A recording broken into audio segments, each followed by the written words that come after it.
Hey guys, welcome back for the second time today to the Ghost and Friends YouTube channel. Thank you guys tuning in on Twitter as well. Welcome back, Mr. Cole Thompson. How are you doing tonight, sir? Brother, what a week of college football. This is where I will tell people you're not allowed to complain about what you consider to be quote unquote boring, droll, non-conference matchup weekends, because of those are the appetizers for what becomes one of a 6-course dinner of a 14-week season. And we just got course number 1 on a Saturday afternoon throughout everywhere in the SEC, everywhere in the West Coast, everywhere on the East Coast. You had whatever you could imagine go down. And that's why we love this damn sport. I've said this multiple times. Gus, I'm not going to lie. I think this is like my 4th show I've done today. So I'm like, bear with me. I've said this on every single show. I understand that there is beauty in life whenever it comes to marriage, depth, having the birth of your first child, watching the news of you becoming a grandfather, understanding that a dog that you find on the side of the road that becomes your best friend through all of eternity. I understand there's other majestics in life. But when college football is at its peak, there is nothing like it in the world. You can tell everything else is second fiddle. I don't care about you, son. Go ahead and tell mom to go pick up your sippy cup and go to soccer practice. I have college football on the television screen. Saturdays are made for me. They're made for sickos like us. And we got an absolute beautiful performance of what was college football Saturday to end the month of September. And now we get to go into the month of October, where I like to call this month Optimize October. It's optimistic and optimize October because you have all the optimism, especially if you're a team that's riding high. Yep. And you keep that hold. You got to hold it in tight because of it can be dragged underneath your feet in about a matter of 4 quarters. It doesn't take much, man. And October is my favorite month of the year for many of the things you just said. Absolutely. It's mine because selfishly, it's my birthday month. So naturally, I'm always going to celebrate my birthday. Pure Libra, always proud of that. You know, it's funny. Somebody actually a couple of days ago called me the L word as part of the alphabet community, and I said it's actually Libra, but some people get that mixed up from time to time. It's all good. That's how you got to go ahead and fight fire with fire. I like that. You fight fire with funny, and you fight fire with sarcasm. You make it work. That's where I'm at. But yeah, Libra season. The only reason I know that is because of I am it. Halloween's the best holiday of all time. Don't really care. Argue with gravel if you disagree with me. And it is the best part of the college football season because we have some of the biggest games of the year. And naturally, we have, for my money, the second greatest rivalry in all of sports. That's going to happen 2 days after I turn 29 plus 2. I'm assuming you're referring to the Red Rivers. I am referring to Red River. Okay, just making sure. So I'm doubling you up there. You're October 10th. I'm October 20th. So yes, right there together, man. You stay in a Libra category, Ghost. That's what we want. That's what we want. You know, I couldn't ever consider my birthday being in any other month. I love it being right around there. It's the day after Georgia, a week after Oklahoma. I've had some sad birthdays lately. You know, we've struggled in the month of October, but last year, dropped that game to Oklahoma. Much better birthday month than coming for Ghost over here. So obviously, I'm a fan of Halloween as well. But I think that I'd like to start there. Then we're talking a little Oklahoma. The SEC was introduced to something that Texas fans will say is not a real thing out there. But I'm going to tell you right now, it's real. It sucks. I hate it. I want no part of it. But damn, it was funny watching it happen to Auburn. Sooner Magic. It was a real thing Saturday evening in Auburn, Alabama.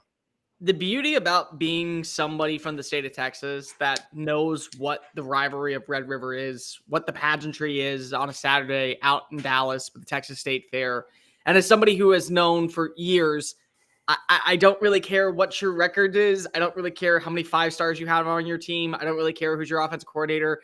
you throw those game plans out the window and just let 3 hours of football commence between two hostile programs that basically treats it like a home and away atmosphere all in the same time, depending on what quarter you're in. Like, for me, that's really, really it when I break it all down. Yeah. Sooner Magic is 100% a real thing. And, Yeah. and the beauty of it is, I don't know if this was the game. And that's kind of the sad part, because of now we have to talk about Auburn in this light, because there is no way that happened to anyone else. And I remember actually sitting down, and we do our preview every single week on SEC Unfiltered, and the list comes out, and we drop off our graphic, and somebody messaged me and goes, how would this offense, which is, by the way, missing its top 5 wide receivers, multiple offensive linemen, a brand new quarterback in a rigorous, volatile, one of the most toxic but also beautiful cathedrals of chaos level of stadiums in Jordan Hare, how are they going to walk away with the win? And I tweet out to him, probably a pick 6 at the end of the game. Only Did you really? Only to Auburn. It was only to Auburn. And that is kind of where you're at, because of even when they found a way to get that touchdown, you figured, oh, well, you know what? They're still got to drive the whole length of the field. They got to be able to get the field goal to range. If they get that one more field goal, it'll be a 2-possession lead. They got to get a touchdown. Peyton Thorne's playing really well. And as soon as you say Peyton Thorne's playing really well, there goes Skip Lewis for 67 yards. And all the momentum sucked out of what I consider to be one of the best game day atmospheres in the sport. I mean, it has to just, I kind of said the same thing in a different way pregame. Said that Oklahoma's, best offense was their defense. And because of that, it was hard to pick against the Sooners in this game. I didn't expect the game to play out the way that it did. I did not expect Peyton Thorne to have the big day that he did, over 300 yards against a pretty good Oklahoma defense. It just took one mistake at the wrong time, and he paid the ultimate price, because there's no guarantee there if, Auburn makes a tackle on Kip Lewis that OU goes down and 4. It had been hard for them to move the ball. And Michael Hawkins struggled down the field, obviously picked up some yards with his legs and scored with his legs, but 3 straight home losses for Auburn. What are they looking at for, what are you looking at for as hope for Auburn? Are we just going to be happy to have a chance at making a bowl game? I don't know what you're looking at if I'm an Auburn fan here. What are your thoughts on the upside, I guess, for the Tigers going forward? For Auburn? Yep. You can stop now with this whole we were a quarterback away kind of feel, because of you weren't. And that's very clear, because of Peyton Thorne had his best performance and still found a way to lose this game. Like that is my biggest takeaway for this. And also, you got to do it in 2025. You kind of have to. The scary part that I know about this ghost right now is if I'm waking up as an Auburn fan this morning, knowing that I went 2-3 during a 5-game homestand, and I will not be coming back until the month of November. And by the way, when I return to my beloved Jordan Hare Stadium and I get to have the rally cry of the troops that are the War Eagle fan base, Diego Pavia comes back to town. And Diego Pavia, remember what he did last year?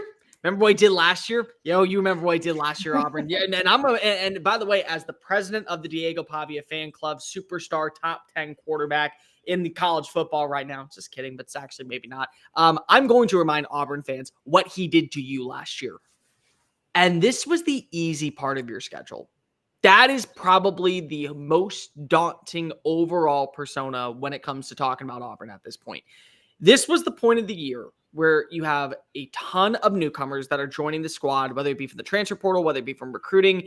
You have a ton of freshmen that are going to have to be X factors. Guys like Cam Coleman, Malcolm Simmons, Perry Thompson, several offensive linemen, several defensive backs. You have guys who are supposed to be plug and play additions that maybe at most programs like an Alabama, a Georgia, a Texas, an Ohio State, they would have a year to sit, rest, regroup, learn the ins and outs, the intricacies of what the coaching staff wants. They didn't have that. And you had games against Alabama A&M, Cal, Arkansas, Oklahoma, and New Mexico. And you looked good in one of them, and that was Alabama A&M. Because even though, yes, you look at Hank Brown, he had 4 touchdowns. That game was still a 1-possession game going into the final 2 minutes of the second quarter against New Mexico. So that was not an elite performance by any means whatsoever. That was the easy part of your schedule. Let's just go down memory lane and see what the future holds for a place like Auburn, Alabama. Ghost. You go travel to Georgia. next week. And by the way, Georgia's coming off of a loss, and they don't play very nice after a loss. In fact, they actually play better than ever after a loss. Don't look at the numbers. It just kind of backs that up. You get a week afterwards to regroup, refresh, revitalize yourself. And then you go play against a Missouri team that we still don't know what they are. And maybe that's a good thing for you. Maybe that's also one of the worst things. Because if Missouri actually gets a healthy Brady Cook, they get back to what we know that they should be. And they kind of just had that slow, sluggish September. And now they truly are living up to my words of optimizing October. That's a double-digit loss. Oh, then you get to go play at Kentucky. You want to talk about Kentucky right now because of what they just did? You got to throw a TVMA logo up with their name because Ole Miss may be out of the college football playoff, and we're not even into October yet, which is probably the most mind-numbing thing for me to come to realization with. After that, you play Vanderbilt. Hi, Diego Pavia. Hi, welcome home. Welcome on home, buddy. You actually have prime real estate in the state of Alabama, in what some people would call West Georgia, at a beautiful location called Jordan-Hare Stadium. You actually own a part of that stadium because of what you did last season with New Mexico State. And you get to do it now with Vanderbilt potentially. Then you go play against a team in Texas A&M that is right now humming defensively and is only going to get better with Coco. And then you play Alabama, who I don't know if you saw what I saw last night, but you won't be able to come back the way that Georgia did because you're not Georgia. So where do you look? Nowhere. But the problem is that I still think Hugh Freeze is the right guy for one main reason: recruiting. Now, this becomes the hard part that I think a lot of Auburn fans don't want to listen to, and this is the part where, unfortunately, I have to kind of talk you off the ledge, but I don't know if you're going to even listen to me, and it all might just be hope is lost. Hugh Freeze is the right guy because he knows how to bring in the right personnel with players. But there is the second part, and there is the most influential part. It's finding the right people to better those coaches. Look at a team like LSU this year. LSU has question marks galore all over their defense, from their secondary, from now the star position. The linebackers have been hit and miss. The defensive line going into the year was probably one of the biggest laughingstocks. We heard Brian Kelly get chastised for not giving Dominic Williams over $1 million in NIL. And they have two guys right now that currently have combined 14.5 tackles, 9.5 sacks. They have they're top 10 in the SEC, so not the bottom 6 in turnover rate, and that's because they have the right teachers. That's where Auburn needs to go.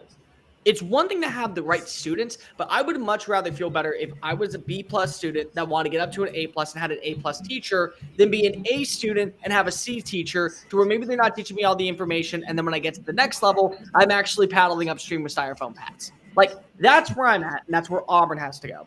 Auburn realizes at this point the quarterback that we currently have and we're going to have in 2025, they're not here right now. They're not on this roster. They're playing somewhere else. We're having fond memories of what they can be. We're dreaming of our wish list of what Santa Claus, or AKA the transfer portal, will drop off in the plains this offseason. We're going to reset the market. We're going to pay a big premium price. We know that if you are an Auburn fan. And I think the main point is you also look at where this team has to start gaining momentum. My fear for Auburn really, Ghost, is what happens if recruits, important recruits, ones who are supposed to be program-defining names underneath Hugh Freeze, like a Cam Coleman, like a Perry Thompson, like a Malcolm Simmons, like one of the offensive linemen. They say that there is no hope for this program with this guy at the helm, and I'm going to go enter the transfer portal.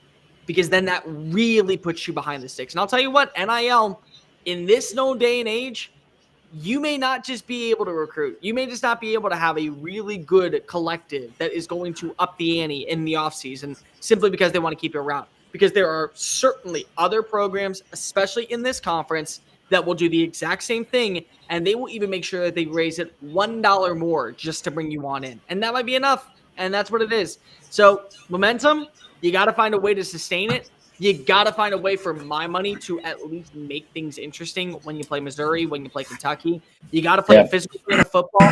You cannot be complacent.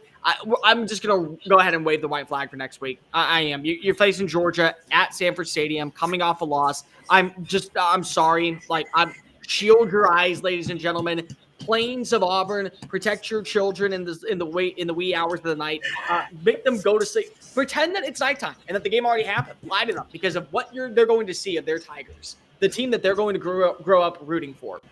Will be one of the biggest massacres in the history of college football, period. And if it's not, it's going to be one of the greatest upsets we've ever seen of all time, and I'll have to come on here and eat crow. But still, when you look at Auburn right now, those two games, Missouri and Kentucky, just to gain momentum before Baba Yaga, a.k.a. Diego Pavia, comes back to town, that to me is what is going to define how this program continues to move forward.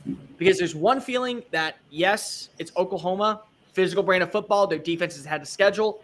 It's another feeling that we played our best version of Auburn football this entire season, and we still found a way to lose. And that was the easy part of the schedule.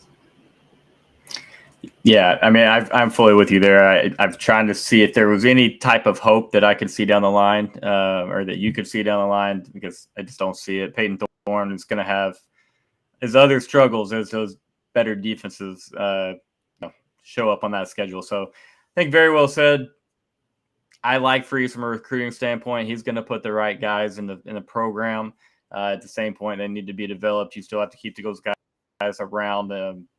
Transfer portals are a real thing. You have to take care of that roster. And so it's a tough line to toe for the Auburn fans, in my opinion, because I know that there are some that aren't exactly thrilled with Hugh Freeze at the moment. But let's move on, because you did mention Ole Miss, an absolute wild game in Oxford, Kentucky, and Ole Miss. I mean, maybe not the wildest game, but realize Kentucky, Brock Vandegrift just played right there, step for step, with Jackson Dart, who really didn't have much going on in that game outside of Trey Harris. They didn't really do anything there. Dane Key, another big game. Barian Brown did well.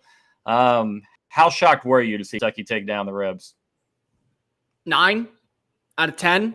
I'm like, and this is shame on Colt.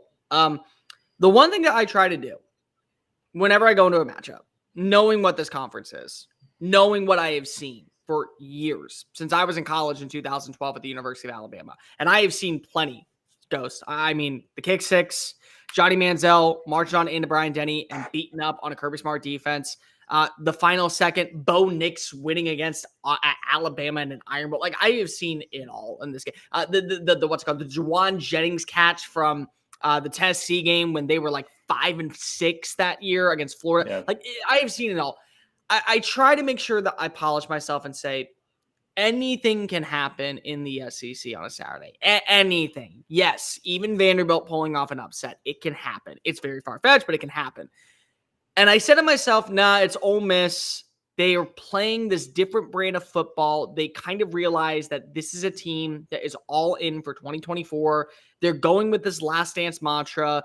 They have been dominating in every category. I mean, look at the laundry list of where they ranked number one. They were number one in passing. They were number one in total yards. They were number one in scoring. They had outgained opponents on average 662 to 210. They were outscoring opponents 222 to 22 in their first 4 games. On top of that, they have a Heisman caliber quarterback. They had a defense that spent a lot of money and looked very poised. They gave up 1 touchdown in their first 15 quarters of action, 13 quarters of action. It just felt like, oh, no, they'll be prepared for this one. And Lane Kiffin, of all people, screaming, rat poison, rat poison, rat poison, rat poison, rat poison. And what's funny is if you go back and listen to his press conference earlier in the week, he made sure to speak up about Kentucky, saying if we get complacent, they're going to hang around and they're going to do damage. They didn't do damage. They put Ole Miss on life support going into the month of October, and there is very little left of a heartbeat right now. It was that mind-boggling of a loss for me. And it's not just because of how they looked.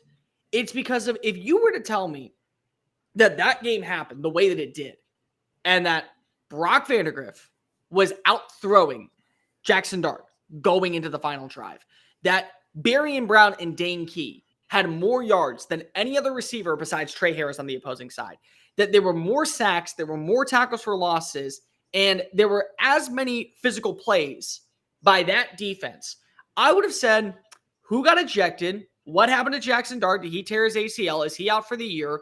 Who got thrown out in terms of running back? What happened to Trey Harris? Did he get in the physical altercation? Because that's the only way that would make sense. It was. And the problem is that Kentucky just showed you kind of who they are and why they're going to be a challenging out for, I think, everyone in the SEC.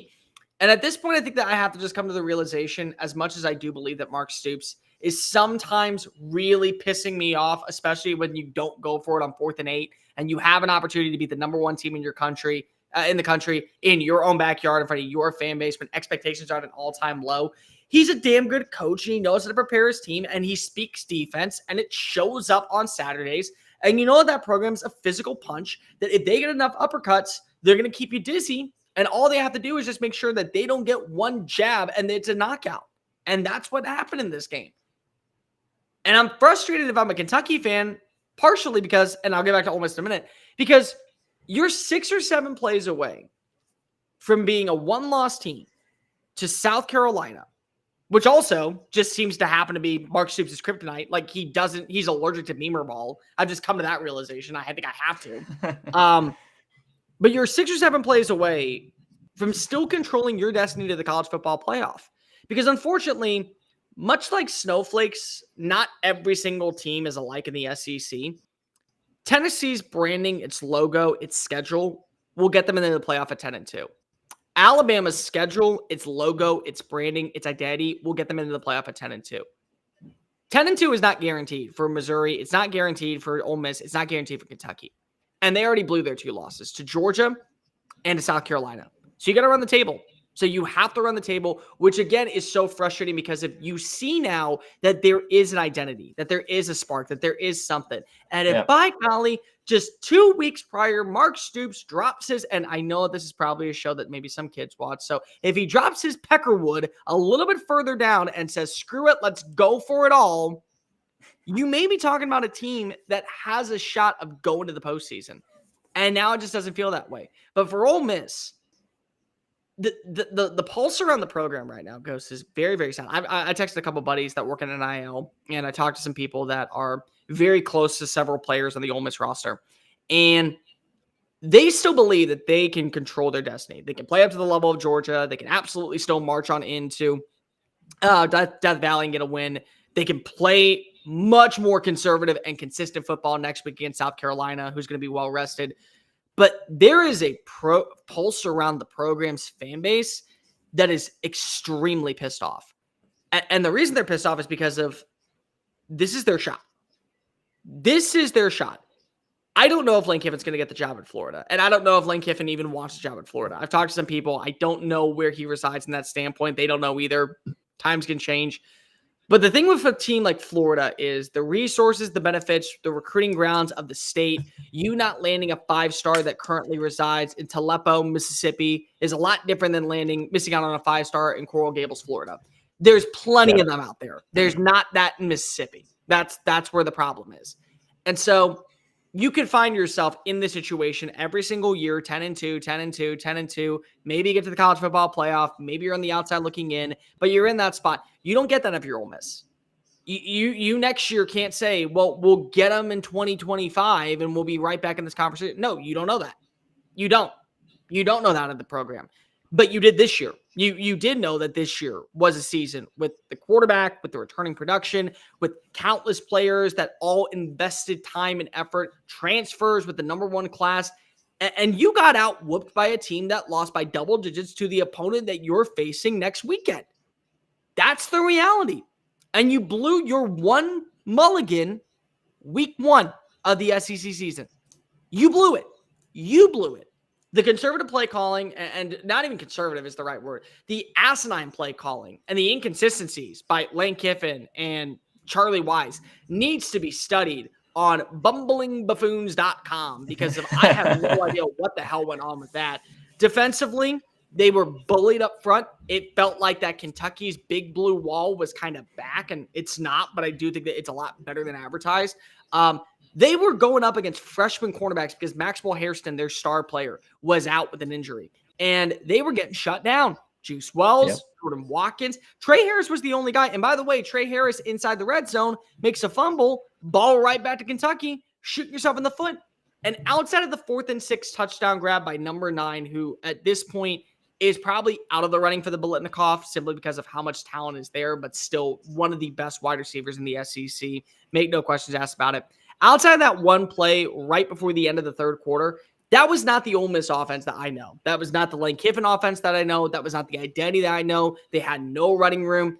And they prided themselves all offseason, Ghost, about being a team that was aggressive and adding in the players that would compete with Alabama and Georgia in not the outside, in not the skill positions, in not the running back room, in not the quarterback, in the trenches. And Kentucky bullied you. And Kentucky bullied you a lot. And Kentucky bent you over and took the paddle and said, we're going to give you a few more of these. Are you almost done? Nope. Couple more of these. All right, you done? Nope. One more. Just halftime. And that was it. And that was it. Ole Miss is now really in trouble. They are. And if they play like, don't even worry about Georgia. Don't worry about Alabama. Don't worry about Texas. Don't worry about Tennessee. They play like that against South Carolina, they're going to lose. Yep. They are. There is a beauty that losing this early on in the season might be the wake-up call that everyone realizes, congratulations, you blew your one shot, and you're not even at the tough part. You're not in Death Valley on a Saturday night, where the fan base of those that reside in the Cajun country come out in droves for matchups such as these. You're not up against the belly of the beast that is the standard of the SEC 2.0 in Georgia. You haven't faced an Oklahoma defense yet, which, by the way, is just as ferocious, if not even more ferocious on the back end than Kentucky. It's a better defense. And you have South Carolina coming off of a bye, which means that they're going to be healthy and well-rested. And then you get LSU coming off of a bye, which is going to be healthy and well-rested. And both of those are away. Good luck. It's the wake-up call that's needed. It's the wake-up call that they shouldn't have to have. And that Ghost right there is why it's very hard for me to believe in Ole Miss now as a national championship contending program. Because you should not need that wake-up call this early on in the season in your first SEC game. Because Texas in their first SEC game, it wasn't pretty at times, but you never felt like that they were giving that game up to Mississippi State. You never felt like in that moment, as bad as it looked at times, you never felt like Texas was going to crumble and allow them to come back. Ole Miss did, and they've been in the SEC, and they've been planning this for years. They've been building to this year for years. And that's the reality of where we are right now with Ole Miss. They have this year. You aren't guaranteed 2025.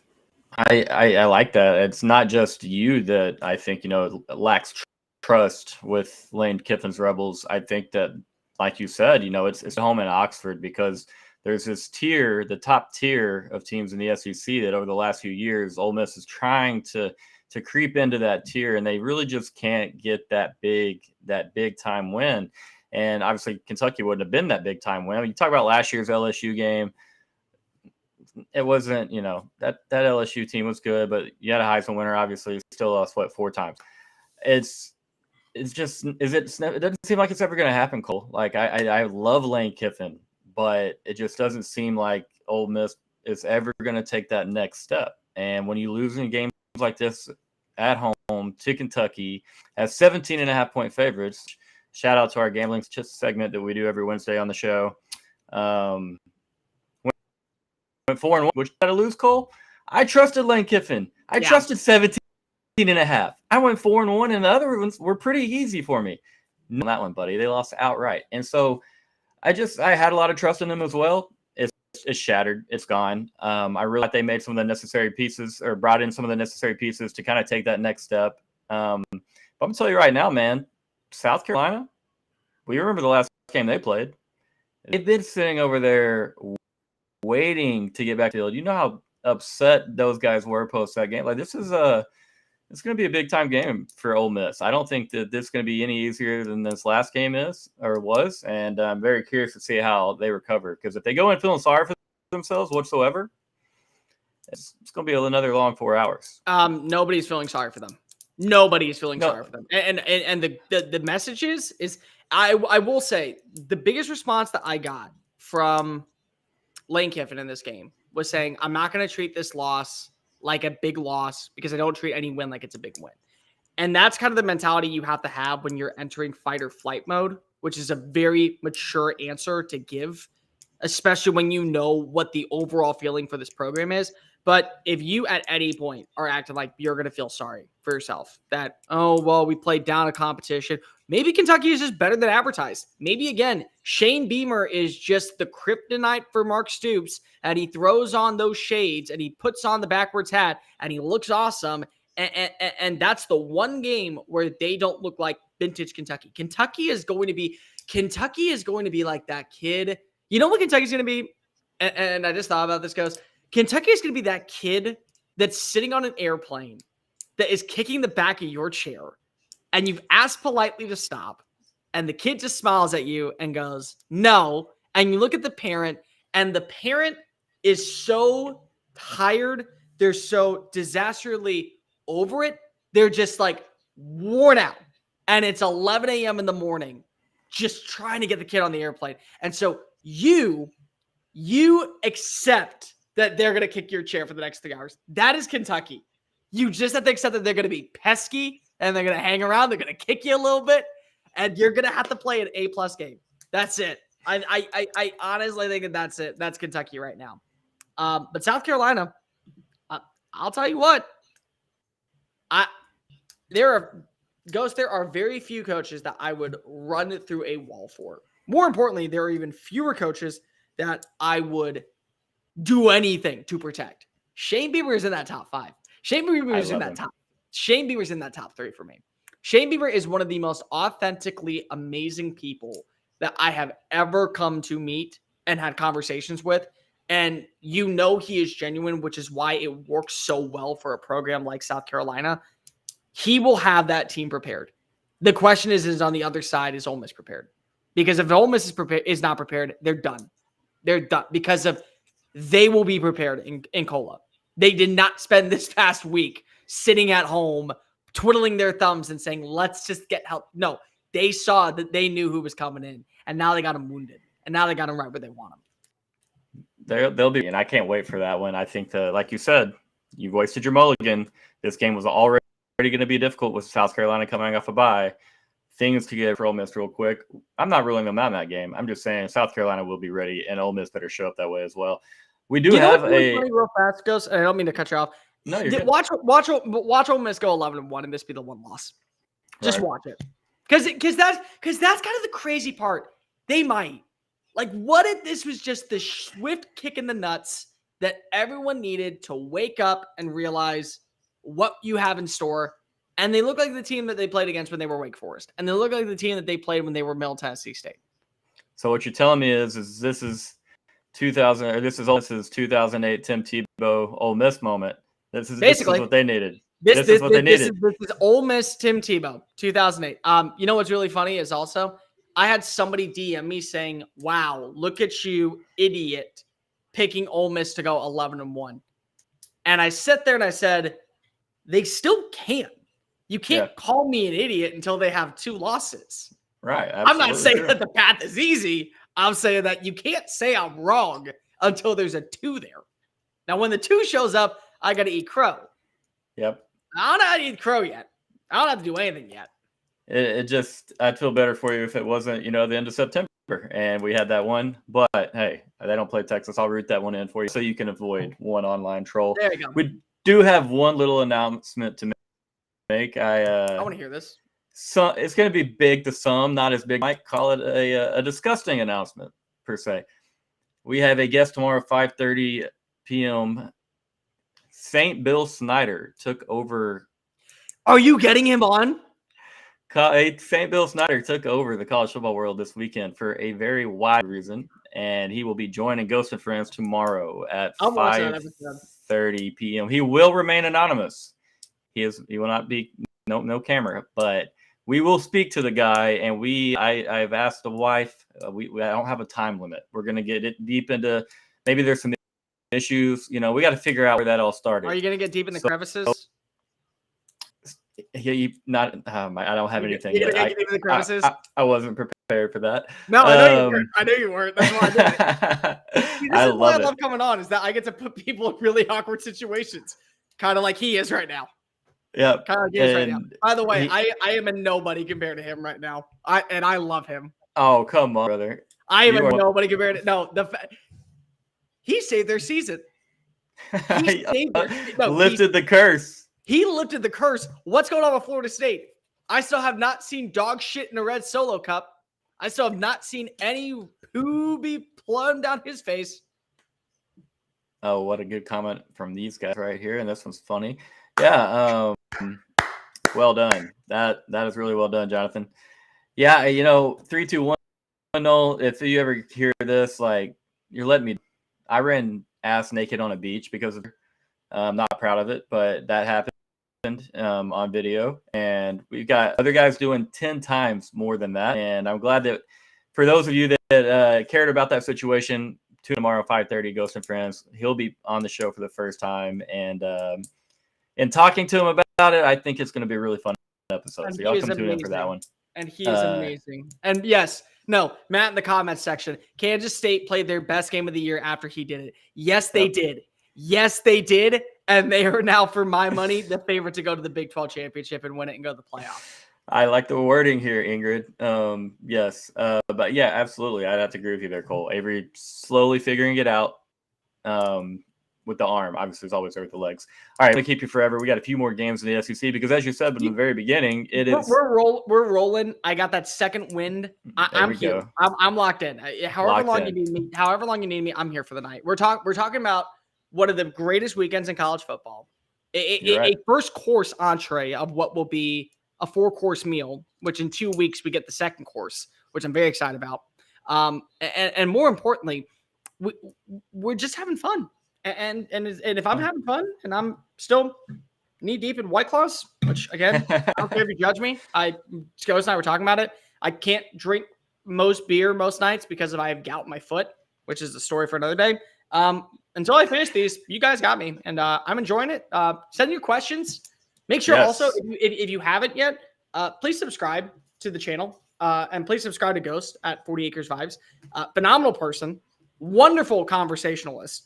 And more importantly, he puts in a lot of effort and time to get you quality guests and quality personnel, and also people like, I don't know, say Bill Snyder to come on the show and talk about why it's a thumbs up that he threw a 5-layer burrito up his pooper shooper. And I commend him, more importantly. And I will pay for the grocery bag that he has to wear on the show tomorrow night as long as I get to write on it. I gladly will. Hopefully he messages me and he's watching this right now.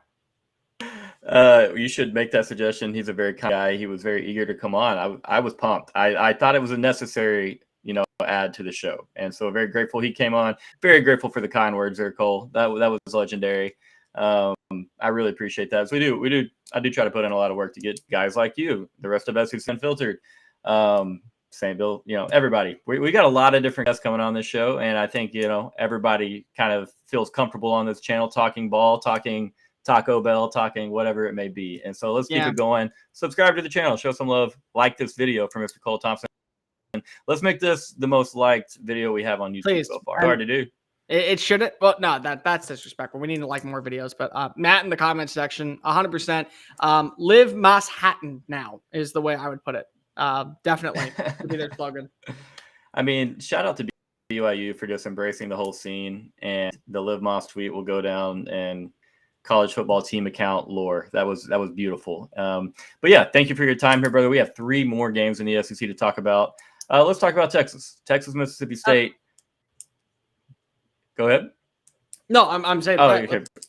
No, let's do it. So yeah, I mean, I was there in person. Definitely a little ants in the crowd there. Most of the second quarter, early in the third quarter. Kind of woke back up, and obviously, what were your overall thoughts when you saw that score? I know that you guys were having a busy day. Were you able to watch any? And what do you think of Arch? I have to go back and watch it.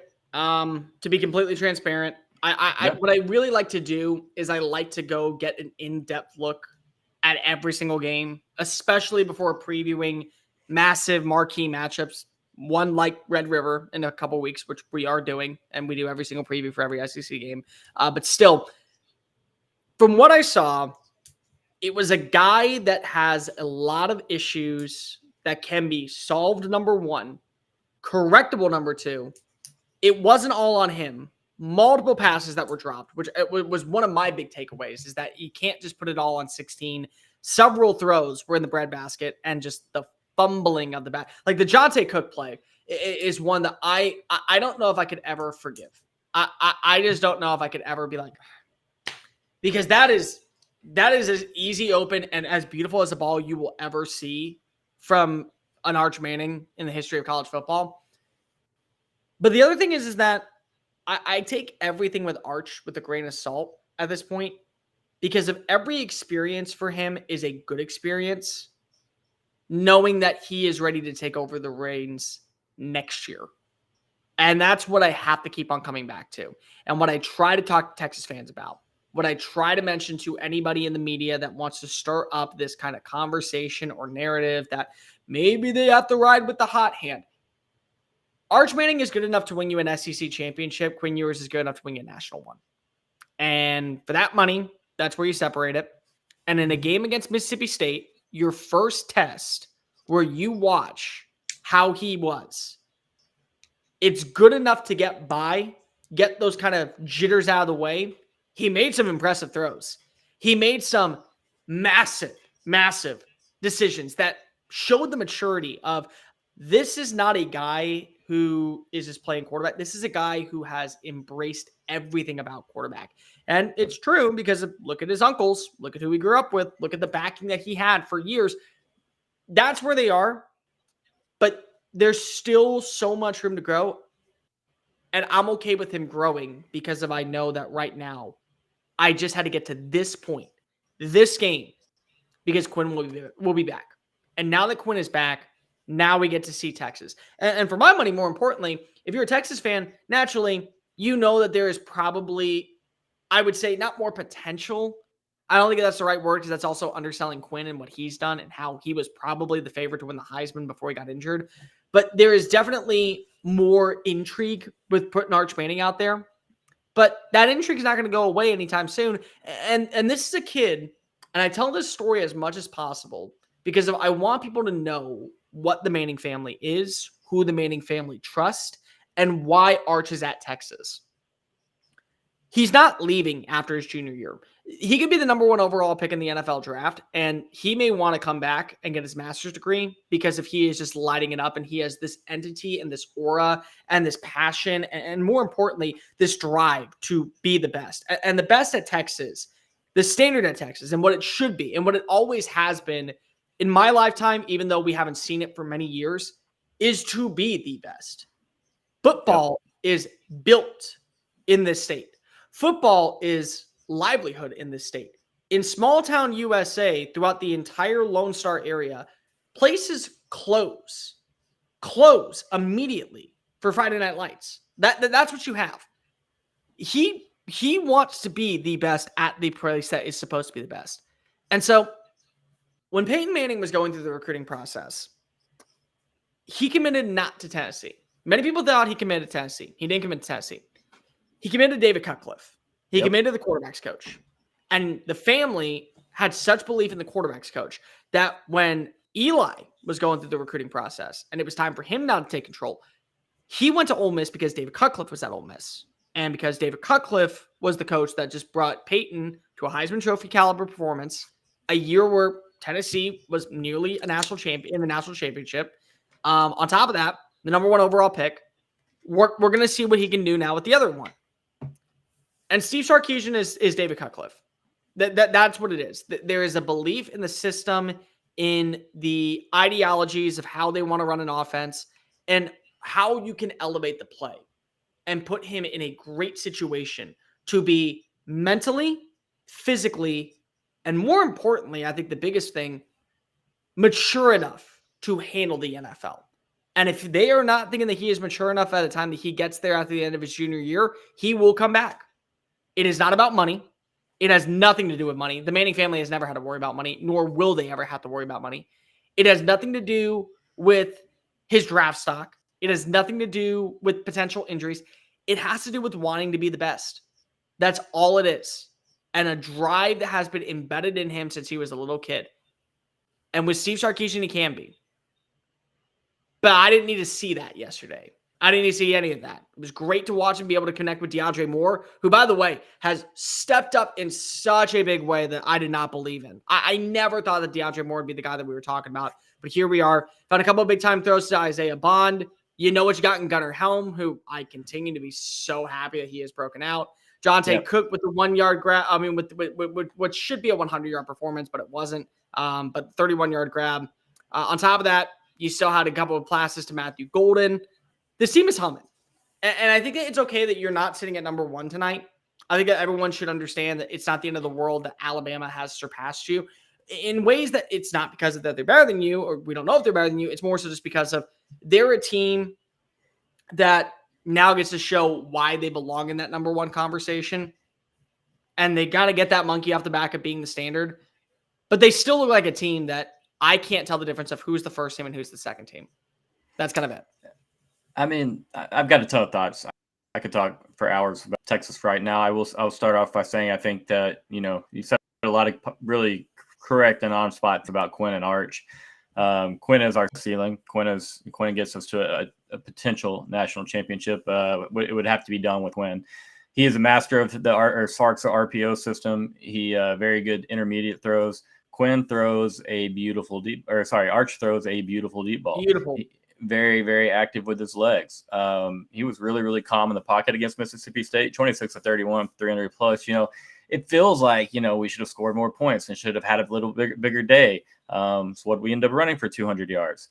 It was just a couple fumbles in the first half, a couple long Mississippi State drives in the first half. And it just wasn't, the quick fireworks that I think a lot of Texas fans might have been expecting. And credit to Jeff Lebby for kind of muddying that game up a little bit and the 8-minute drive to start, and, going for it on 4th down in his own territory, because that's the only avenue he has to winning that game forever, and ever in the time of possession over Texas. And he did early in that game.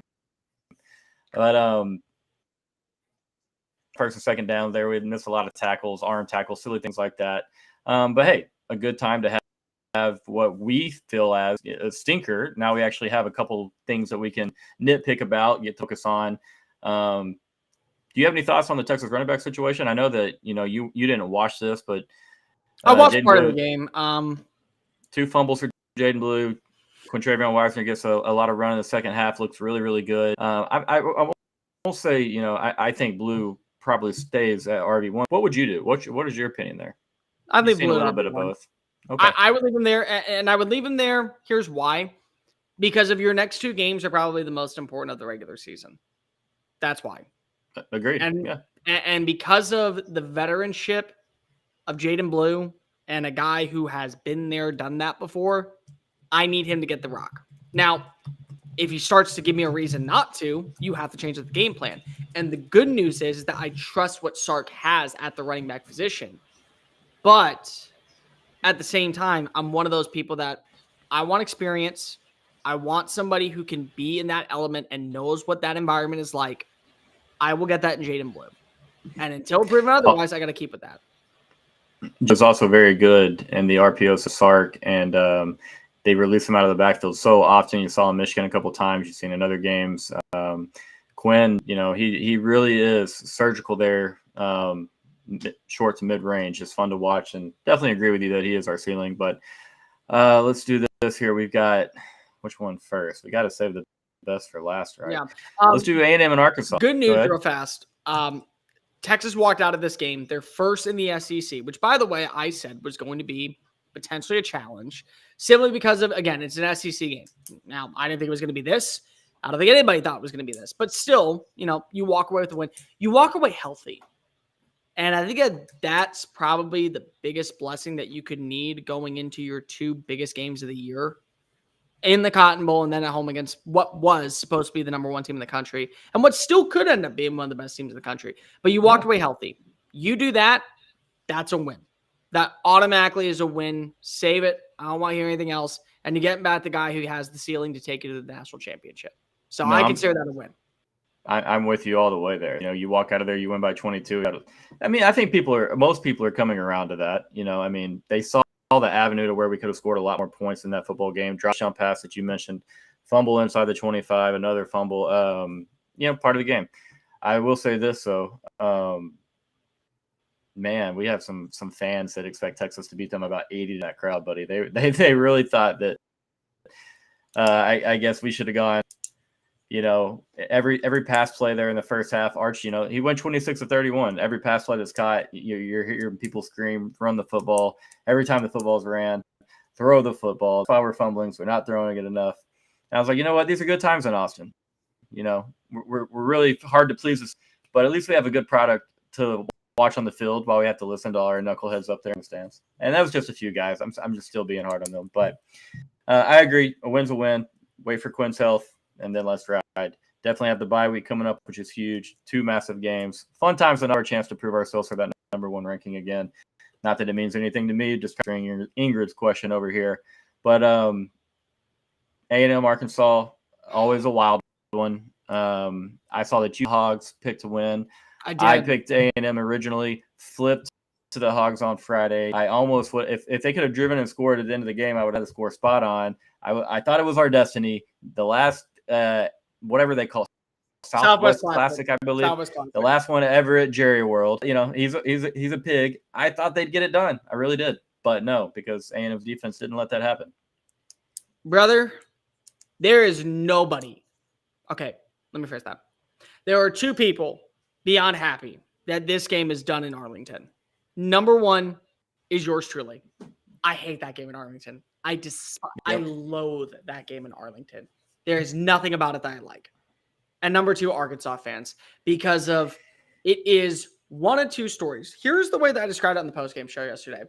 If you've ever seen the movie 22 Jump Street, they're so meta with how they bring up. It's the same thing, do the same shit.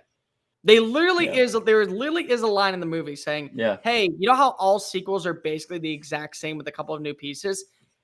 That is the Southwest Classic almost every single year. 6 times this game has been decided by 1 possession, or they've been 10-point wins. And outside of 2021, the breakout year underneath Sam Pittman, they have always been in favor of A&M. A&M has won every game except one inside of the house that Jerry Jones, a known well supporter of Arkansas football, built. They have dominated that series. And I know what the score says. I know how the storyline goes. It always seems to be the same scenario, regardless of who is the quarterback, regardless of who is the head coach, regardless of who is your offensive coordinator, regardless of who you have in personnel-wise. Texas A&M doesn't make a mistake in the fourth quarter. Arkansas does. A&M capitalizes. Yep. What happened? I mean, literally, do you want me to go back to 2022? 2022. Do you want me to go back to 2018? Do you want to go back to 2014 when they went to overtime? Do you want me to go back to 2017? Every year, it's the same story, Ghost. It truly is. Arkansas shoots itself in the foot. A&M doesn't. Both teams have a ton of miscues. But at the end of the day, it all comes down to who gets the ball last and doesn't make the blundering mistake. And it never is A&M. It's always Arkansas. Now, I will give credit here. I will 100% give credit that A&M's defense is coming along the way that you want to see if you are an Aggie. If you are an Aggie waking up on this Sunday morning, or more importantly, Monday morning, preparing for what will be a matchup against a top 10 Missouri team, you know that your defense is almost at that final level boss mode that you want to see underneath Mike Elko, because they took away the biggest element that makes Taylor Green effective with his rushing attack, his mobility. Yep. They took away Jaquindon Jackson. They forced a fumble deep inside Arkansas's territory after a beautiful punt, and they capitalized. Blew up a mesh there. And you're seeing dudes that were supposed to be part of this historic 2022 class reach their potential. I have never seen Shamar Stewart play the way that he played in that game. And people seem to forget, not only have I gone and covered this game in person many times over the last several years, I have seen the ins and outs of Texas A&M and who they have brought in and what's been there. And they finally got Shamar Stewart playing the brand of football that he was advertised coming out of high school in Florida. They finally have Shamar Turner looks really good. Nick Scorton, the leader in sacks last year in the Big 12 and the Big 10, finally shows you why I picked him to win Defensive SEC Player of the Year and why he very well could be the greatest pass rusher to walk through that building since Myles Garrett. They had good play at the linebacker spot. There was some hit and miss at times when it came to coverage. Des Ricks made an exceptional interception after giving up a big-time play to Andrew Armstrong. Their defense is coming together. Their offense still has a lot of question marks, and that is where you're going to have to decide. Now, I see in the comment section, Jonathan Rossner wants me to talk about the quarterback situation. I think he means our quarterback. Jonathan, do me a favor. Just tell me this what is it is. Okay, just making sure it was A&M. Okay. There are two truths here, and I'm going to be bluntly honest when I say this because I have to say this and preface this in many ways. So real quickly, before I go ahead and say this, I'm going to write down my last words. So in case I go missing, you know where to find me. Jonathan Rosner kidnapped. Please send help. Call Ghost. Okay. Connor Wigman is the better quarterback. Marcel Reed fits the system better. That's what I think. I think because if you don't have the personnel at wide receiver, I think because the offensive line, while improved, massively improved from a year ago, still has some question marks because of how you want to run Colin Klein's system with the tight ends and how the tight ends are super important to the success. And the mobility aspect of being such a dual threat quarterback, which again, Connor Wigman, coming out of high school, was a dual threat quarterback in Bridgeland. Not denying that. But there is a difference about how Connor Wigman has looked and what we've seen from Marcel Reed. Reed fits the system. But the thing is, there are so many situations right now. There are so many things right now where there is enough left on the bone of meat that you have to give Wigman his shot. I think you have to give Wigman a shot if he's fully healthy. Because the way the program talks about him and the way they have all offseason, and really before that, they talk about him in just this light of he comes from an Aggie background. He never considered Texas. He is A&M 12th man through and through.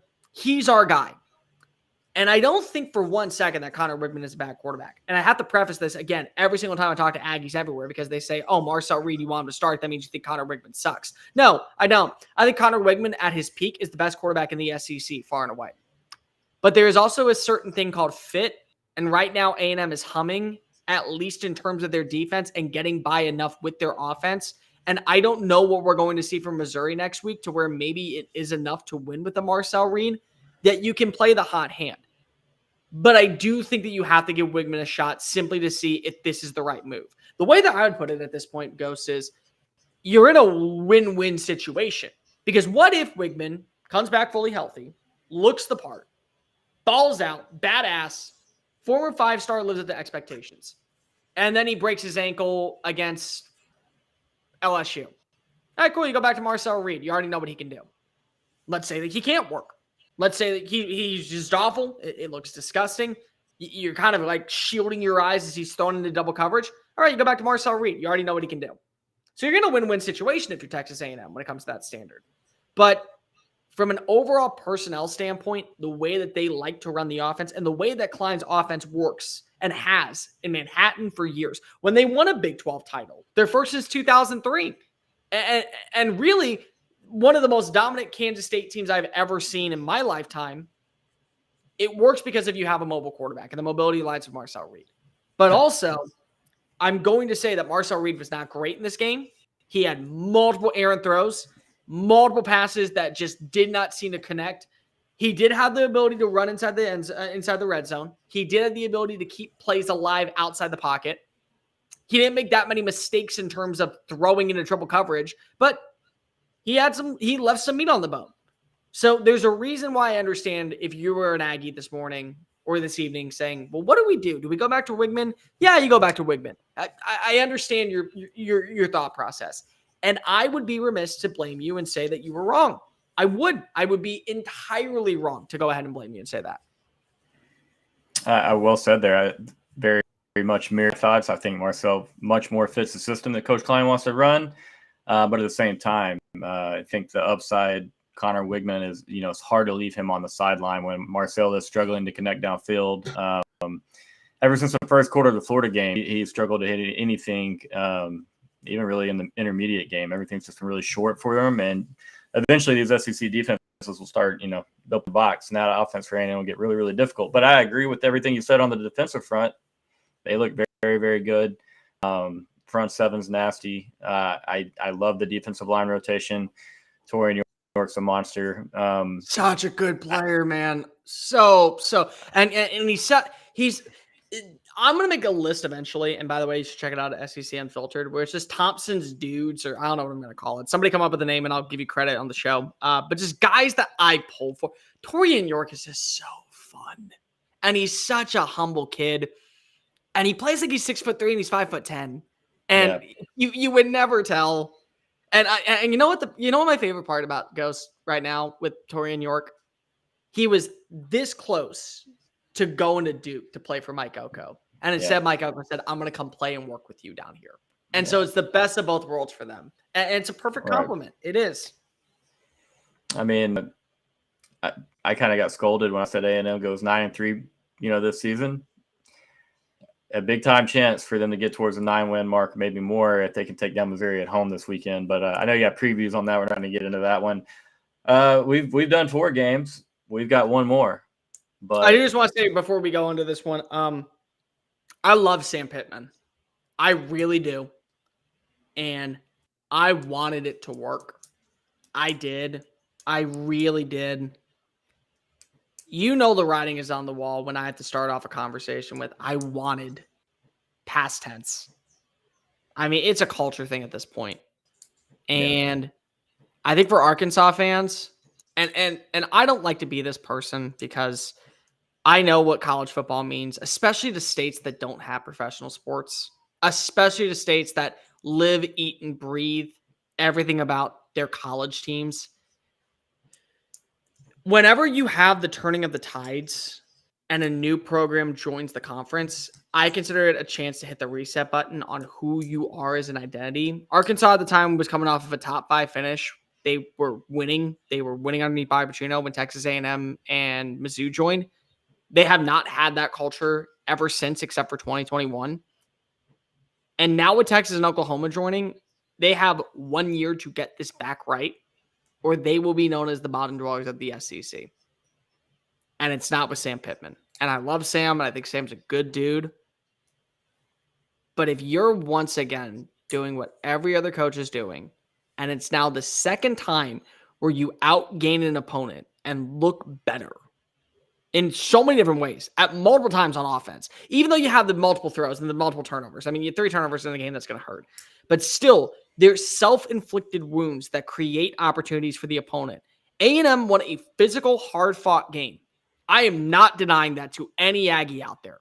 Any Aggie that watches us on SEC Unfiltered, watches Ghost, I am not saying that you did not find a way to earn that win. What I am saying is that you were at the 95-yard line and Arkansas just said, here, we're going to give you a little push. That's what they did. And now you're sitting at 4-1, 3-1. Yeah, 4-1. Whatever. 4-1. 4-1, same point. 2-0 in the SEC. They've made that clear today. Yeah, 2-0 in the SEC. But you won that game because of you got a little help. In the great words of the Beatles, you got by with a little help from your friends, your Southwest Conference friends that no longer will ever want to play you in Jerry World again, and will probably burn down that stadium if they ever have to go back. I had to somewhat set an Aggie today, something silly, but he posted in like the Aggie Twitter community, which I'm a member of, enough, that he was like, are we Arkansas's biggest rival? And I was like, you're showing your age a little bit here with this comment, but they definitely, I'm sure they might not want to play ever again anywhere. The way the last 13 years have gone, 12 years have gone, very much one-sided there. I think I guess 1 win for Arkansas and since A&M joined. Pretty tough. Also love Sam Pittman a lot. Wanted it to work out for the guy. He scored 14 points in the first 10 minutes of play. He scored 3 more the rest of the way. Literally gave A&M a touchdown there with a fumble on the 5. Shout out though, because that was it. Nick Scorton that blew them up on that play. Yeah, dude, that was grown play. That is a play where again, I have not given up hope, and I just won't give up hope simply because of I want to believe that I'm the smartest man in the universe and I'm better than most people. So naturally, I want to go ahead and give to the horn. I have not given up hope that he can still win SEC Defensive Player of the Year. Plays like that is why. Plays like that is why. He was a monster. And absolute monster. That defensive front is going to be really, really tough to deal with. Now, we'll see what Brady Cook and the Missouri Tigers do against that. That's where I'll be this weekend. Definitely want to check that one out. And I'm trying to go to that game. I'm actually trying to go to that game if possible. I'm working on if there's a scenario where I will be down in Aggieland this weekend. If so, I will come meet up with you guys and say hello and maybe have a ice cold seltzer before kickoff. We'll figure out those game plans if my connections can pull me through. Well, damn sure won't be raspberry flavored, but I'm in for that. I don't care about raspberry. Just don't make it mango. No mango, no peach, no grapefruit. Grapefruit's the one that I will Josh Hader you right in the chest, and it will be a beautiful pass. It will be fantastic. That's so good, man. I love it. I have another sidebar question for you, but I think we got to do it after this Georgia-Bama game. Again, let's talk about it. Full drink, so you got me. Well, we might need it for that entire game. SEC Unfiltered, Chris Phillips, Mr. Cole Thompson, Dave Shoemate, they were in the house. They were live. Bryant-Denny Stadium, Tuscaloosa, one of the most anticipated games that I can remember in some time. It lived up to the hype. Cole, were you thinking there for a minute when it's 28-0? Were you thinking Georgia had any type of shot in hell at creeping back into that game? No. And you know what? Shame on you, Cole. Shame. You know better. You've seen this story play out before. You know better. But at the same time, how do you not? Like, how do you not when you first go, oh, it's 7-0. Okay, well, good drive. They open up. Oh, it's 14-0. Right. Well, that's, a good mark. You go ahead and get the turnover. You capitalize on the short field advantage. You go ahead and you run it down the field. And it's 21-0. And it's like, is this reality what's going on? And then it's 28-0. And it's the start of the second quarter. I mean, it's 14 minutes and 23 seconds left in the second quarter. And you're, whoa, what am I witnessing? What is this? Because this is one of those moments where I don't think even the loyal Alabama fans could have envisioned that happening and how quickly it happened because of it's Kirby. Because it's Kirby, because it's Georgia, because of the athletes that you get, the athletes that choose to come to Titletown are also choosing to go to Athens. The athletes that show up in a place like Bryant-Denny Stadium, show up in Sanford Stadium.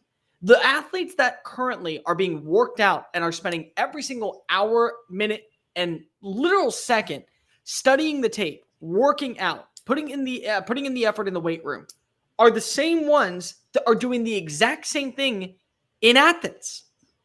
And it sure as hell didn't feel that way. And it sure as hell didn't look that way. And it sure as hell didn't sound that way. And that's what happens when you have a special quarterback, Ghost.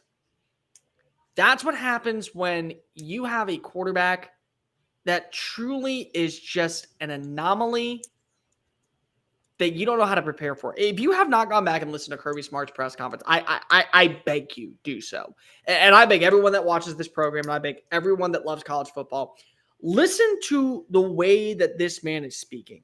Because of, yes, the comeback is one thing. And yes, it is one thing to also say Ryan Williams is a stud. I'm sure we're going to get into that. And we will in a minute. But Kirby is one of the most brutally honest people that has ever existed in the world of college football. And he is not afraid to not only wear his emotions on his sleeve, but call it as is. Yeah. And the way that he talked about planning for Jalen Milroe and saying how we can't do this because if we do this, watch what happens when he does this. We can't do this because he can do that. We can't do this because if we go this way, he goes that way. And just the conversations of the respect factor of how to game plan for number 4. And they did what they could, and it still, I don't think, was even close to enough. That's special.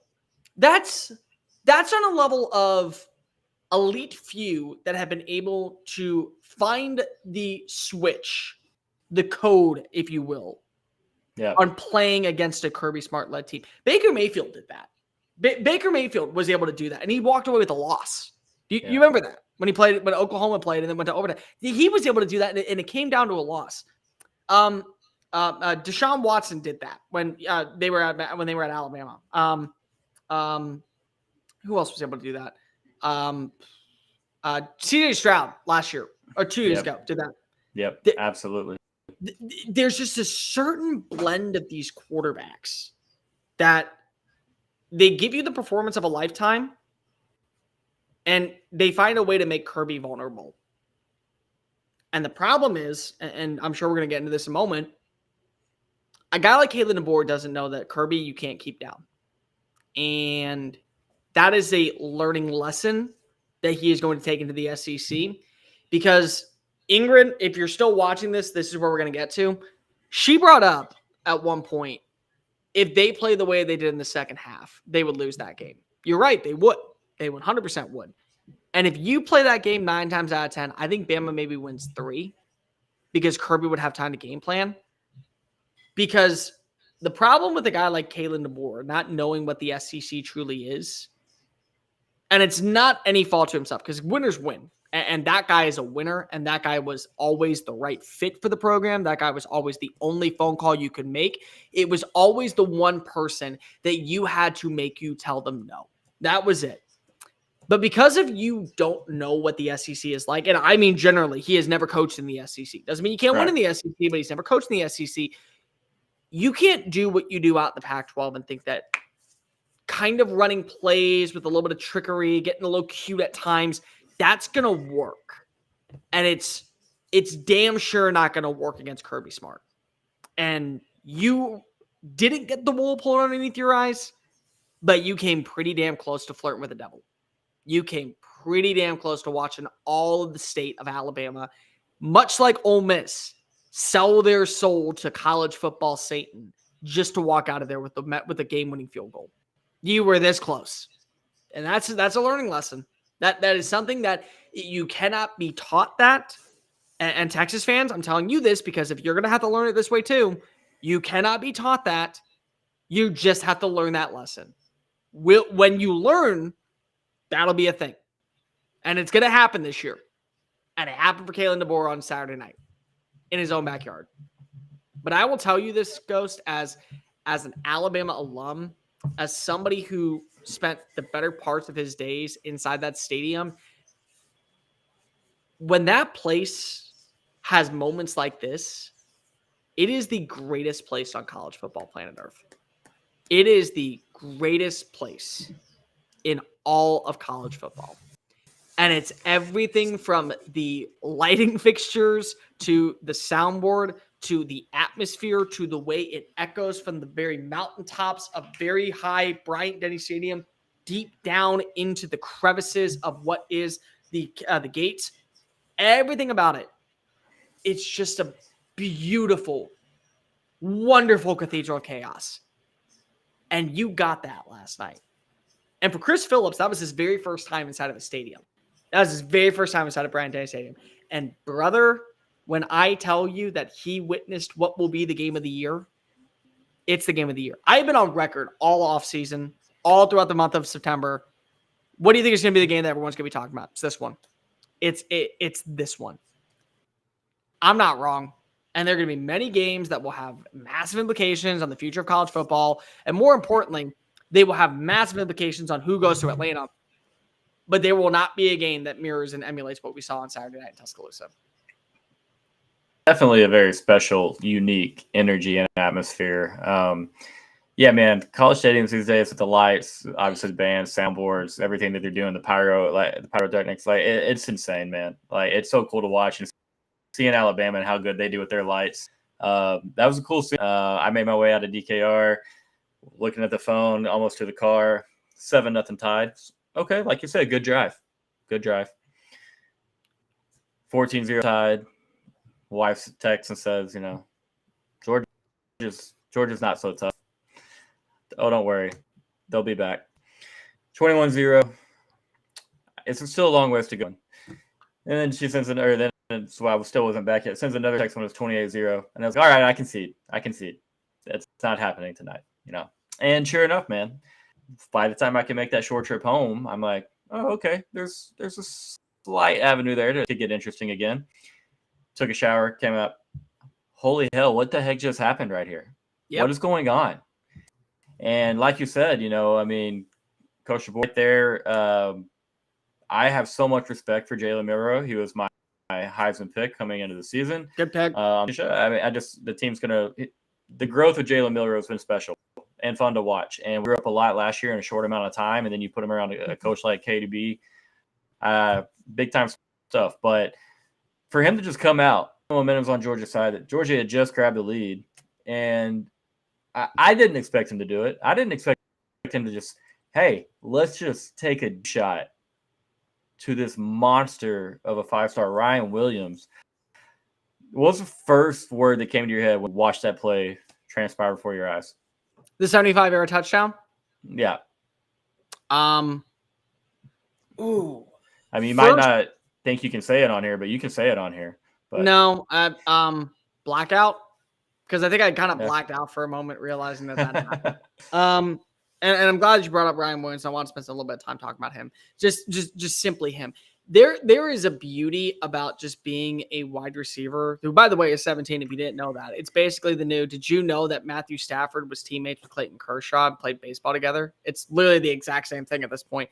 Yeah. There is something about being in that atmosphere, in that environment, where you either have it or you don't. There is something special about you that stands out, that is either embedded into your soul or you don't know what it's like. That's really what it is. And what you're seeing from a guy in a 17-year-old Ryan Williams is the maturity to know what that moment means to the entire state of Alabama and kind of take it into your own and be okay with making it your moment. Yeah. He is 17 years old and he made that his moment. And the beauty of what is Ryan Williams is he knows how good he is.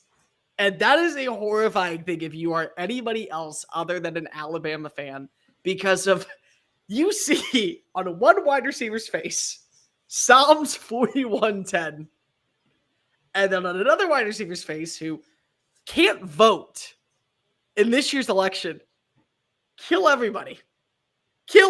And boy, did he. Boy, I don't get political. I refuse to ever bring up politics in my life. I refuse to bring up who is running in this year's election. But if there was ever a line uttered by one man last night, it was Ryan Williams allowed to say they're eating the dogs and he was eating the dogs. He was the one person allowed to say that because of these were not also, let me make this clear, goes. These were not also willy-nilly 2 stars. These were 5 stars at the same caliber level that he plays at, and he made them look ridiculous. He put them in a pirouette of pain, and then just for fun, throws his mouth guard out and realizes I am him in front of the entire nation. And it is one thing to say that he is just on a different level. Ghost, he's going to get better. Yeah, that's the scariest part. That is the most horrifying thought. The man who allows his 13-year-old sister to pick out his paint nail color because if he wants to represent her is only going to mature more so and keep that same boyish energy and terrorize teams. If you ask me right now to pick one wide receiver in the SEC that has to go up for a 50-50 ball, he would be in the top 3 consideration in all of college football. And he is 165 pounds, 6'2", and 17 years old. It's just a maturation thing. And he's so well advanced when it comes to the little intricacies that work for a wide receiver, knowing where the sideline is, knowing how to tightrope walk it like you are crossing the Empire State Building 197 floors up. The ability to have that type of concentration. We have to talk about that one catch because for 12 seconds, it felt like Georgia had grasped the entire soul of Tuscaloosa. But the other catch that was so important was the 50-yard grab where it is bobbled in the air and he has enough time to slow down, catch it, bobble it a second time, go, you know what? Let's just see what happens. grab it a third time, and then also watches a defensive back, runs to his level, puts it on a stop, and says, okay, let's pick it back up. There's no words to describe it. I was texting with a buddy of mine that works near the team, and they said, you have never seen a kid like this since Amari Cooper had walked through the door. And I thought, okay, well, Amari Cooper, he and Julio Jones are two players that have this certain, I would say, rule of you don't compare anybody to them because of it's unfathomable to think that somebody can reach that level. Ryan Williams has reached that level, and we're not even at game 6. That's where we're at with Ryan Williams right now. They're in their 4th game. They're 4-0. That was their first SEC matchup. And he is at that level. The impact of trusting that, okay, you know what? There's things that we can't do with Kendrick Law. There's things that we can't do with Kobe Prentice. There's things that we can't do with other freshmen. But 2's out there. Screw it, Jalen. Just throw it to him. Let him go ahead and have some fun. Like, that's got to be a game plan at this point. And it's a major testament to, I think, Ryan Williams, too, because keep in mind, he had committed to the program when Nick Saban was the head coach. When Nick Saban was there, that was the guy that he had bought into. He didn't buy into Kalen DeBoer. Never once thought that was a dude that was going to be one of the greatest hires of the offseason. No, he was a dude that said, I'm going to go ahead and reopen my commitment. Kalen DeBoer said, trust me in this offense. He bet on himself, and he is reaping the benefits. And I don't know if you know this, Ghost, but that is going to do weight for any wide receiver this offseason that is considering Alabama. Because if it's good enough for a 5-star plus playmaker like Ryan Williams, why is it not good enough for me? That is the internal conversation that every recruit that plays wide receiver has to have. If a 5+ star wide receiver trusted that a coach who had never been in the SEC worked best for him, why am I sitting here saying it's not going to work for me? Not more than a fair point. I like everything you said about Ryan Williams. For me, wide receivers tend to be my favorite players on some teams. Ryan Wingo is probably my favorite Texas player at the moment. It's something about certain wide receivers. And I saw the Wisconsin game for Alabama. Was like, wow, did not expect him to be this game ready, to look this different. But hey, it's a Big Ten secondary. Maybe it's just that's my eyes are deceiving me a little bit. And then you go see him do that. And the ways that he did that and had the nuance, spatial awareness, field awareness, just to see how he operates, it's not fair. It's not fair. It's a different cat. And I'm not into politics. I'm not being political. And obviously we had written on his eye black, but when I was growing up around sports, certain guys were referred to as killers, obviously talking about on the field. And that dude is a killer out there. Like, that is not a guy that I want any part of. You're talking in the legs of Jalen Milroe, a good Bama offensive line, obviously a good run game. And then you have to worry about that every snap, knowing that Milroe to Williams, obviously there's a rapport and connection there. Like, good luck. I mean, that's going to be really, really nasty. Can't wait to see where it goes. Gus, I do have to ask out of curiosity because I'm reading in the comment section. What does the fish hooks mean? You know, is there like a bit that goes on here? Do you know Eddie by chance? I do not know Eddie by chance. Hello, Edward. How are we tonight? That wasn't Eddie. He's up here somewhere. But Eddie, I see him. Oh, sorry about that. There he is. Ghost is hooked. That's the meaning. I'm sure that's what it actually means, but you gotta be careful with this crew. Could get silly kind of quick. Gotcha. And I'm open with saying a lot of things on this channel, but he says he's hooked. Okay. There we go. Good. I didn't know if that was a good thing or a bad thing or if that's an inside joke, but I'm glad that I'm now in on the bit. Well, I'm gonna be honest. If I see Eddie's name, I prepare myself for maximum amounts of laughter. I try to refrain from laughing just by seeing his name because I always know that underneath there's going to be something good. And then so obviously Eddie's in here. Appreciate you guys showing up, showing some love. And so Cole, Eddie Cole, 2 Twitter legends, icons. Eddie, college basketball savant. Love it. I have no idea what college basketball is. I'm not even going to try and act like I do. I did not know that. Anyways, Ghost, here's the beauty about – actually, it's not the beauty. It's the horrifying part for everyone else in the SEC. Because, yes, Alabama did allow Georgia to come back in. Alabama certainly allowed Georgia to keep this thing close. And there were minor things that you look at with like running a play with still 18 seconds left on the clock before they have to get down there. Like those are things that can all be correctable, and you escape against one of the best teams in the country, one of the most prepared teams in the country, and a team that currently right now has a Bama problem. They do. Like it's the harsh reality.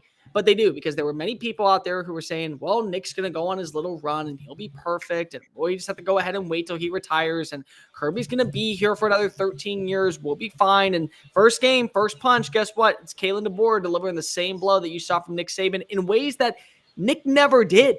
Nick never went up 28-0 against Georgia. Never, ever with Kirby Smart there. And Kalen DeBoer said, okay, bet. And it's fine. That might be the best version we have ever seen Alabama play football in 2024. That might be. Very well might be the best version we see Alabama play football this year.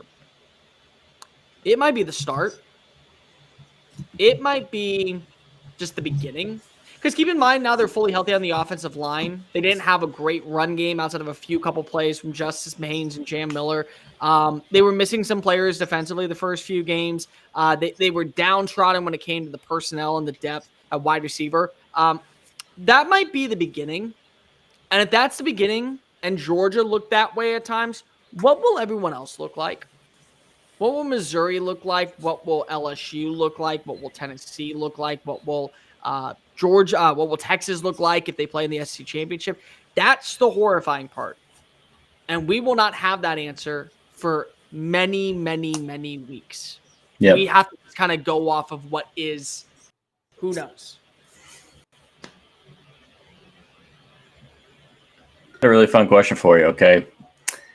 Because we saw a lot of good quarterback play on Saturday. Do you have a top 5 SEC quarterback list at the moment that you don't mind sharing? Do I? Do you? Yes, sir. Yeah, I do. So bear with me because I'm going to have to update this. Okay. I'm going to have to. So number 1 for me was Jackson Dart going into this week. Jackson Dart was number 1 far and away. Number 2 for me was Jalen Milroe, just because of sometimes that personnel fit is a perfect blend of what works and what doesn't, and it works for Jalen Milroe. So he was number 2. Quinn was number 3. Number 4 was let me pull it up actually.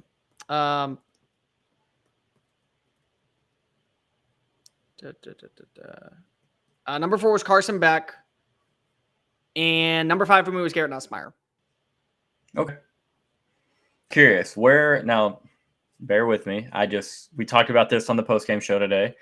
Where would Arch Manning fall in there? Is it more towards 10? He would be top 10. Okay. He would be in the top 10. I think that so again, I have this running joke. Guys, please bear with me. It is a joke. Jonathan knows the joke. Jonathan's in on the joke. Diego Pavia is the key to my heart. He is the NIL quarterback that we have at Thompson Tech University. We will offer him any NIL deal to play for the Red Wolves. We are excited to invite him in. We're actually in conversations with the NCAA right now to get him an extra year of eligibility, and we want to try and convince him, very similar to what's happening with Matthew Sluka, to forego the rest of the season and transfer to Thompson Tech. We're working on that. That's in the wayside. I would probably say you're right there with Diego Pavia, but here's the difference. Diego Pavia is probably 8 or 9 really in the SEC, and I would probably say Arch Manning is right above him. So 7 or 8. Just the comment on the postgame show is that it's a Texas postgame show. All Texas panel was the thought that Texas had 2 of the top 5, and I can't say that I agree, but at the same time, looking at everybody, and we just haven't seen enough out of Arch Manning, haven't seen enough from other quarterbacks further down the line against better competition than we're seeing now, or starting to see now. But just had to ask a non-biased man's opinion, and so I will agree with you that you had Jackson Dart 1. I had Jackson Dart 1. I know hindsight is 20/20. I know. I've never been a big believer. I don't know if it's still a little bit biased because he went Oklahoma. But ultimately, I love Lane Kiffin and thought Lane would have that man right. Shocked to see that result. But no, I mean, I'm still in the belief of Jackson Arnold being a top tier quarterback in the SEC, and it's just I don't see it happening in Boomer Nation. I don't, but that doesn't mean I'm wrong. It just means that fit matters. Fit is a big thing. It's like you go ahead and find yourself a shoe brand. My wife bought me Hoka's for the first time. I love them. I'm going to start buying them from here on out because they're comfortable and they make my feet feel like they're on a cloud. You got to have the right fit. That's a really big deal for you. I love it. No, I just curious. I'm going to put that on the timeline tomorrow. I think it'll be a fun discussion because there's a lot of hot takes right now. There's a lot that's happened in the big week of college football, just like you mentioned. Kosa, you'd like to cover or bring up to talk about or ask before you get out of here? I would just like to say there is this reality for Georgia, and Texas fans need to realize this. What they did in that game, we don't know what it's going to be moving forward. We have no idea. That might be what happens when they go to Austin and they're down 35-17, and Texas's defense is just not taking their foot off the brake. And because Steve Sarkisian is somebody that knows Kirby Smart very well and understands the SEC, he will make sure that that doesn't happen, where the comeback is on the horizon. So, well, it's kind of our bugaboo in the last 2 to 3 seasons has been relinquishing some big leads there. Be wary when it comes to that. If Ole Miss, again, if they're a team that had that one blundering mistake and they come back and it's a reality, they can hold their own against Georgia. And the same thing goes with Tennessee. Tennessee right now is where we are currently, I would say, the third place team in the conference. And maybe you can make the argument that because of how close of a loss it was, Georgia falls in that line, and then it's like a tie for third, whatever it is. But like any one of those games are losable now for Georgia. Georgia is susceptible to get that big time loss. And not many have, Ingrid. That's a big statement. Not many have. Ingrid, let me just make this also very unfortunately clear. He has beaten Steve Sarkisian twice. He has beaten Dan Lanning twice, and he's beaten Kirby Smart. He is 6-0 against primetime opponents. The man just does not miss. The man is a winner. And as somebody that secretly will always support his alum, even though I try to make it as unbiased as possible, and I will, and I do, and I think I do a pretty damn good job of not showing off my true colors of who I am. That was the only hire that was ever right for Alabama. It was never Sark. It was never Lane Kiffin. It was never Mike Norvell. It was never Dan Lanning. It was Kalen, and it was only Kalen. And it's why I think that Alabama will win. And it's why Alabama is in great hands. And I tweeted this out last night. Alabama is not writing a new book. What they're doing is they're just replacing the author who tragically passed away before we could finish the story. And it's a new chapter. And that's really where you are right now. And the story is getting better, and it's becoming a page turner. I like Jalen Milroe. I like what Alabama's done, but we'll my prediction preseason: Jalen Milroe, Heisman, Alabama over Texas SEC championship game. South Florida game at halftime. I'm like, what was I thinking? But hey, all that matters is when you get to the real games, the big games. I obviously know that KDB is going to have those boys right in Tuscaloosa and probably for a long time. So I get it, Ingrid. It stinks. Yeah, yes, it does.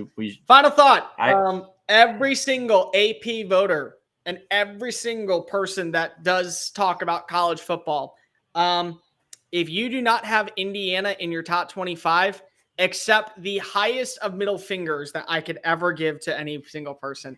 We root for the Hoosiers on this channel because Cole Thompson's father, his delightful dad, is an Indiana Hoosier, and I have never seen him happier in his life that this is a football team that he can actually. That's so great. I've been with him without that knowledge. Now it's like amplified times 10. I mean, I love it. They've looked really, really good. Obviously, ran away with that game, but yeah, happy for your dad, man. Good for them. Yeah. Good for the Hoosiers, guys. SEC Unfiltered, Cole Thompson. What's that? They win. Google them in the great words of Kirk Sendetti. I love it, man. That they're on the come up, as the kids would say back 10 years ago. But Mr. Cole Thompson of SEC Unfiltered, thank you for being here with us, guys. Go check out all the SEC Unfiltered stuff: TikTok, Instagram, Twitter, YouTube. There's more. Spotify, Google, not Google, Apple, everything. But show them some love. Follow on Twitter. They're very active there. A lot of fun questions, interacting with everyone. And then, hey, go like this video. Show Mr. Cole some love. Subscribe to the channel. Going, we got a hammer greeting competition coming up at 300 subscribers. We're at like 260-ish, 55, somewhere in there. Let's make that happen so I can embarrass myself on the channel with a couple of Aggies. All right. But thank you guys for tuning in. Cole, sign us out, brother. Everybody, please subscribe to the channel. Please follow me on Twitter at Mr. Cole Thompson. I will be combative. I do love the friendly banter. I do. And always remember that we only have 14 weeks of this beautiful sport that we call home on Saturdays. Embrace every single one, because if I'm tired of hearing people complain about the nonchalant weekends in the off season after you were complaining all off season, why the hell do we not have this sport? So for Ghost, for Cole Thompson, for SEC Unfiltered, hit subscribe. It takes 2 seconds. Hit the ring notification as well. And always remember, don't take life too seriously, because you're not getting out of it alive anyways. Good night.